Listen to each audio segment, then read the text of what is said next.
నా పేరు ప్రణీత్. గత 2 రోజులుగా మీ కంట్రోల్ లేకుండా నా ఫేస్ మీ టైమ్ లైన్స్ లో మీ ఫీడ్స్ లో చూస్తూ ఉండొచ్చు.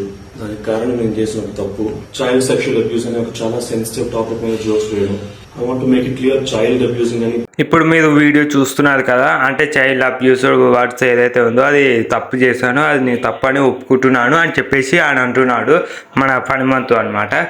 వీడియో ఇట్లా సారీ చెప్పడం ఏదైతే ఉందో వీడియో చేసి అది అది కరెక్టో కాదో మనకు తెలియదు, కానీ నేను సారీ చెప్తున్నా అని చెప్తున్నాడు. అది ఎంతవరకు కరెక్టో మనకు తెలియదు, కానీ ఇది అందరి కళ్ళలో పడ్డది. ఆయన న్యూస్లో కూడా ఫుల్ వైరల్ అవుతుందని చెప్పుకోవచ్చు. ఇక ఆయన పని ఒకటే అనుకుంటా, ఎందుకంటే ఇమ్మీడియట్లీ సీఎం రేవంత్ గారు కూడా చెప్పడం జరిగింది, యాక్షన్ తీసుకుంటాం, కేసు అయితే వేస్తున్నాం అని చెప్పేసి చెప్పడం జరిగింది అనమాట. ఇది చాలా ఒక విషయం అని చెప్పుకోవచ్చు, కానీ ఏం చేస్తాం చెప్పండి. చూద్దాం ఈ కేసు ఎంతవరకు నడుస్తుందో చూద్దాం, ఓకేనా. ఇంతే అనమాట.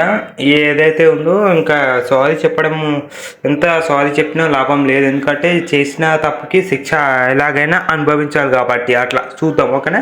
ఏం జరుగుతుందో మళ్ళీ నెక్స్ట్ అప్డేట్. దీని మీద మంచు మనోజ్ గారు కూడా యాక్షన్ అయితే తీసుకోవడం జరిగింది, కామెంట్ అయితే చేయడం జరిగింది ట్విట్టర్లో. అయితే ఇక్కడ పెద్ద యుద్ధమే జరుగుతుందని చెప్పుకోవచ్చు. అంతా ఇంత యుద్ధం కాదు, నెక్స్ట్ లెవెల్ యుద్ధం.